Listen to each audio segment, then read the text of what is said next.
2 minute में हम समझ लेते हैं कि इंसुलिन करता क्या है। जब कभी भी हम कुछ खाना खाते, कुछ भी हमने खाना या आहारीय पदार्थों का सेवन किया, तो वो सारा खाना हमारे स्टमक में जाएगा। स्टमक में जाने के बाद उस खाए हुए खाने में से जो शुगर है वो हमारे ब्लड में आती है, ठीक है ना। तो खाए हुए खाने में से शुगर ब्लड में आई। अब इस शुगर का इस्तेमाल कहाँ करना है, हमें ब्लड में करना है क्या?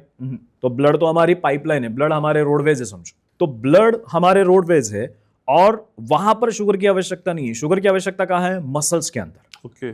तो देखो कंपार्टमेंट कैसे है, पहले हमने खाना खाया, पेट में गया, वहां से फिर ब्लड में आया, फिर ब्लड में से अब वो मसल्स के अंदर जाना चाहिए। अब मसल के अंदर शुगर को भेजने का काम होता है इंसुलिन का। यानी अगर आपके बॉडी में इंसुलिन है तो आपकी ब्लड में से शुगर मसल्स के अंदर जाएगी और फिर मसल अपना काम ठीक से कर लेगी, क्योंकि उसकी जो जरूरत है शुगर की वहीं पे है, मसल्स के अंदर यूज करने के लिए। डायबिटीज में होता क्या है, टाइप 1 में जैसे मैंने कहा कि पैनक्रियाज ने इंसुलिन बनाया ही नहीं। ओके।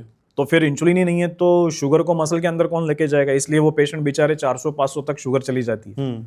टाइप 2 जो है ना वो जरा अलग पैटर्न है।